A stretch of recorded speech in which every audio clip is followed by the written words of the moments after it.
खासदार विशालदादा पाटील यांनी आज सांगलीमध्ये पत्रकार परिषद घेऊन विविध विषयांवर चर्चा केली आहे। त्यांनी मांडलेले लोकसभेमधील विषय हे सांगितले। सविस्तर त्याच अनुषंगाने सांगली विधानसभा मतदारसंघामध्ये जयश्रीताई मदनभाऊ पाटील यांना मी निवडणूक लढवू नका असा सल्ला दिला होता, पण त्यांनी तो सल्ला मान्य केला नाही व अपक्ष म्हणून त्यांनी अर्ज दाखल केला। त्याचा फायदा भाजप उमेदवाराला झाला, हे भविष्यामध्ये होऊ नये याची आम्ही काळजी घेऊ असंही ते वक्तव्य केलं। पत्रकार राजेंद्र शिंदे, झी न्यूज मराठी। जयश्रीताई वहिनी यांनी निवडणूक लढवू नये ह्या मताचा मी होतो। माझा त्यांना आग्रही होता की त्यांनी निवडणूक लढवू नये। सामान्यात विचार वेगळे आहेत, लोकांची परिस्थिती वेगळी आहे। तुमच्यावर झालेला अन्याय तुम्हाला लोकांपर्यंत पोहोचवता आलेला नाही आणि त्यामुळे ह्या निवडणुकीत पराभव आहे आणि पराभवाबरोबर मतदानही कमी होईल आणि ह्या उमेदवारीमुळे भाजपचा फायदा होऊ शकेल ही कल्पना त्यांना दिली होती।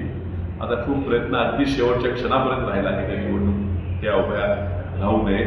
मात्र त्यांनी निर्णय लढायचा घेतल्यावर आमची कौटुंबिक हा विषय असल्यामुळे माझी अडचण झाली आणि मला त्यांना पाठिंबा द्यावा लागला। मात्र ह्या ठिकाणी काँग्रेस पक्षाचा आणि अपक्ष दोन्ही पराभूत भाजपचा फायदा झाला, याबद्दल निश्चितच माझ्या मनात खंत आहे। पृथ्वीराज पाटील या ठिकाणी पराभूत झालेत आणि त्यामुळे त्यांच्या मनात नाराजी असणं हे स्वाभाविक आहे। त्याची नाराजी समजून घेऊ। या पुढच्या काळात अशा चुका होऊ नये आणि ह्या ठिकाणी काँग्रेस पक्ष बळकट करण्यासाठी जे काय करावं लागेल ते करण्यासाठी माझं सर्व सहकार्य ह्या सर्व मंडळींना असतं।